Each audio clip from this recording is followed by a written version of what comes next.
evening, dear teacher. My name is Cielo Galavisi Urbana, and today we are going to talk about descriptive and prescriptive approaches in EF learning. At the end of this presentation, you are going to hear my perception of these two approaches on language teaching. Let's begin. First one, the prescriptive approach. We are going to call this approach as a formal approach since it focuses on the rules of the language, its grammar, and structure. With this prescriptive approach, we can say if a sentence is correct or incorrect, as it emphasizes these main characteristics, that is grammar and structures, as I said before. This prescriptive approach as well says how language should be used. And of course, we can find it on textbooks, we can find it on essays, theses, and formal structures. On the other hand, we have the descriptive approach. This descriptive approach has a different point of view. This descriptive approach, we are going to call it an informal approach since it's based on the real life interactions and the use of the language that native speakers have between each other. It is based on how natives use the language to fill up their needs when we want to communicate. I believe that we have the same case as Spanish speakers because we have a grammatical structure, we have rules to follow when we use the language, but sometimes our needs to communicate can break those rules, and we end up making some mistakes, but at the end of the day, it can be understood by the rest of our community or that the rest of the people that speak our language.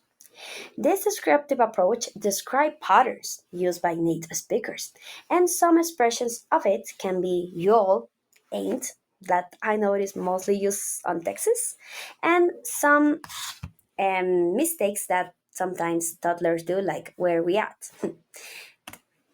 In comparison, prescriptive and descriptive have main difference, right? Prescriptive is more formal. You can use it on formal writing, you can use it for exams, maybe international exams like a TOEFL, probably. And of course, it's the main approach that we have as teachers when we want to teach English, when we want the students to have a guide on how to express themselves correctly.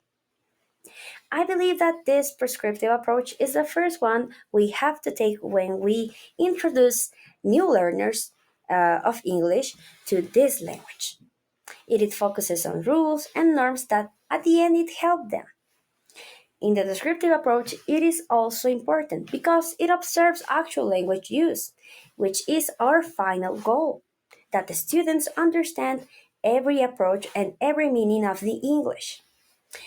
We, in this descriptive approach, it is focuses more on the language behavior and patterns that the native speakers have.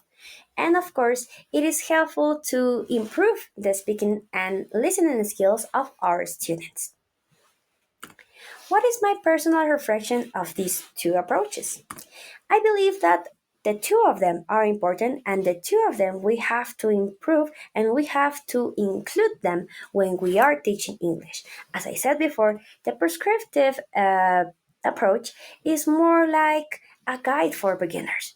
When you know the structures, when you know how to use your ideas correctly, when you know how to read, when you know how to write in the correct grammar and rules, you can have the freedom to start to know the descriptive approach.